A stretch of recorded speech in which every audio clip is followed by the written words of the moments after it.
राधे राधे दोस्तों, स्वागत है आप सभी को हमारी यूट्यूब चैनल पावरफुल हिंदू धर्म में। आज हम आप सभी को राधा अष्टमी कब मनाई जाएगी, उसकी पूजा विधि, महत्व, कथा और उपाय के बारे में आप सभी को बताएंगे। आइए जानते हैं राधा अष्टमी कब है। हर साल भाद्रपद की महीना के कृष्ण पक्ष की अष्टमी तिथि को भगवान कृष्ण की जन्म अष्टमी का पर्व मनाया जाता है।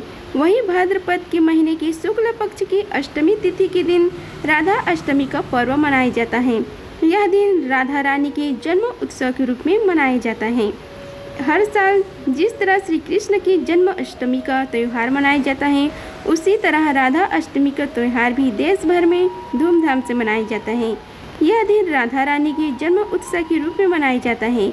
इस दिन श्री राधा रानी की विधि पूर्वक पूजा अर्चना की जाती है, साथ ही प्रिय चीज़ों का भोग भी लगाया जाता है। मान्यता है कि ऐसे करने से साधक को सुख फल की प्राप्ति होती है, साथ ही जीवन में सुख समृद्धि का वास बना रहता है। इसके अलावा यह भी कहा जाता है कि राधा अष्टमी के बिना जन्म अष्टमी का व्रत भी अधूरा रहता है। आइए जानते हैं राधा अष्टमी कब है। राधा रानी के भक्तों के लिए राधा अष्टमी सबसे महत्वपूर्ण त्यौहार है। राधा अष्टमी श्री कृष्ण जन्माष्टमी के 14 या 15 के दिन मनाई जाती है। हिंदू वैदिक पंचांग के अनुसार इस साल भाद्रपद महीना के शुक्ल पक्ष की अष्टमी तिथि 10 सितंबर मंगलवार को रात 11:11 से शुरू हो रही है और इस तिथि के समापन 11 सितंबर बुधवार को रात 11:46 पर होगा। उदय तिथि के अनुसार राधा अष्टमी का पर्व 11 सितंबर को मनाया जाएगा। इसकी पूजा विधि के बारे में आप सभी को बताते हैं। आइए जानते हैं राधा अष्टमी की पूजा विधि के बारे में। सबसे पहले आप पानी में गंगा जल मिलाकर स्नान करें। उसके बाद भगवान श्री कृष्ण और राधा जी का जल से अभिषेक करें। माता का पंच अमृत सहित गंगा जल से अभिषेक करें। अब राधा रानी जी को लाल चंदन, लाल रंग के फूल और श्रृंगार का सामान अर्पित करें। मंदिर में घी का दीपक प्रज्वलित करें। संभव हो तो व्रत रखें और व्रत लेने का संकल्प करें। व्रत कथा का पाठ करें। श्री राधा चालीसा का पाठ करें। पूरी श्रद्धा के साथ भगवान श्री कृष्ण और राधा जी की आरती करें। माता को खीर का भोग अवश्य लगाएं। अंत में क्षमा प्रार्थना करें। अब इसके महत्व के बारे में आप सभी को बताते हैं। इस दिन विवाहित महिलाएं संतान सुख और अखंड सौभाग्य की प्राप्ति के लिए व्रत रखती हैं। पौराणिक कथा के अनुसार जो लोग राधा रानी जी को प्रसन्न कर लेते हैं, उनसे भगवान श्री कृष्ण अपने आप प्रसन्न हो जाते हैं। कहा जाता है कि व्रत करने से घर में माँ लक्ष्मी आती हैं और मनोकामनाएं पूरी होती हैं। राधा रानी के बिना भगवान श्री कृष्ण की पूजा भी अधूरी मानी जाती है।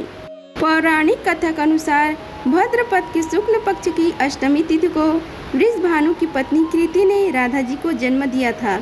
वृषभानु और उनकी पत्नी कृति ने पिछले जन्म में कठोर तप किया था, जिसके प्रभाव से इनके घर में माँ लक्ष्मी देवी राधा जी के रूप में प्रकट हुई। इसके अलावा भगवान श्री कृष्ण के बिना राधा जी अधूरी हैं और राधा जी के बिना श्री कृष्ण। शास्त्रों के अनुसार जो व्यक्ति कृष्ण जन्म अष्टमी का व्रत रखता है, अगर वह राधा अष्टमी का व्रत नहीं रखता तो व्रत फल की प्राप्ति नहीं होती है। हम आप सभी को राधा अष्टमी की व्रत की कथा का रसपान कराते हैं। आइए रसपान कीजिए कथा का। हिंदू पुराणों में वर्णित कथा के अनुसार एक दिन देवी राधा स्वर्ग लोक से कहीं बाहर चली गई। यह जानकर भगवान श्री कृष्ण विरजा नाम की सखी के साथ उद्यान में घूमने लगे। कुछ देर बाद जब देवी राधा स्वर्ग लोक से वापस आई तो वह श्री कृष्ण को विरजा से साथ देखकर क्रोधित हो उठी और क्रोध में ही उन्होंने विरजा को अपमानित कर दिया, जिसके बाद विरजा नदी के रूप में बहने लगी। देवी राधा का यह व्यवहार श्री कृष्ण के मित्र सुदामा को अनुचित लगा और वह देवी राधा को भला बुरा कहने लगा। इसके स्वरूप देवी राधा को उसने श्राप दिया। सुदामा की बातें सुनकर राधा को गुस्सा आ गया और उन्होंने सुदामा को दानव योनि में जन्म लेने के श्राप दे दिए। उसके बाद सुदामा ने भी देवी राधा को मनुष्य योनि में जन्म लेने का श्राप दे दिया। शिव पुराण की कथा के अनुसार देवी राधा के श्राप के कारण सुदामा ने संचूर्ण दानव के रूप में जन्म लिया, जिसका वध भगवान शिव के हाथों में हुआ था। वही राधा रानी को सुदामा के श्राप के कारण पृथ्वी लोक पर मनुष्य के रूप में जन्म लेकर भगवान कृष्ण का वियोग सहना पड़ा। जबकि कुछ पौराणिक कथा के अनुसार में बताया गया है कि द्वापर युग में जब श्री कृष्ण ने भगवान कृष्ण के रूप में अवतार लिए तो उनकी पत्नी यानी माता लक्ष्मी ही देवी राधा के रूप में पृथ्वी पर आई। राधा अष्टमी व्रत का हिंदू धर्म में बहुत ही महत्व है। इस दिन भक्तजन देवी राधा के नाम का व्रत रखते हैं और धूमधाम से श्री कृष्ण और देवी राधा की पूजा अर्चना करते हैं। शास्त्रों की माने तो जो भी भक्त सच्ची श्रद्धा से इस दिन देवी राधा के लिए व्रत रखते हैं उनके जीवन में आर्थिक समस्याएं कभी नहीं आती। अब हम आप सभी को राधा अष्टमी किए जाने वाले उपाय के बारे में बताते हैं। राधा अष्टमी के दिन राधा रानी की विधि पूर्वक पूजा अर्चना करें और विशेष चीज़ों का भोग अवश्य लगाएं। आप किशोर जी को मालपुए का भोग लगाएं। मान्यता है कि पूजा थाली में मालपुए शामिल करने से घर में सुख समृद्धि का आगमन होता है। साथ ही मान्यता है कि ऐसा करने से विवाह के साथ जल्दी योग बनते हैं। राधाष्टमी के दिन अवसर पर राधा जी के मूल मंत्र ओम ह्रीं श्रीं राधिकाय नमः इस मंत्र का जाप करने से विवाह में आ रही समस्याएं दूर होती हैं। साथ ही इस विशेष दिन पर श्री कृष्ण जी के मंत्रों को जाप करने से भी विशेष लाभ की प्राप्ति होती है। अष्टमी के दिन दान पुण्य का विशेष महत्व है। इस विशेष दिन पर जरूरतमंद लोगों को उड़द दाल, वस्त्र और धन का दान करने से भी जीवन में आ रही सभी समस्याओं से छुटकारा मिलता है और सुख समृद्धि की भी प्राप्ति होती है।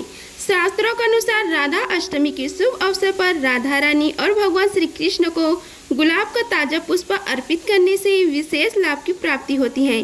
साथ ही मान्यता है कि ऐसा करने से विवाह के जल्दी योग बनते हैं।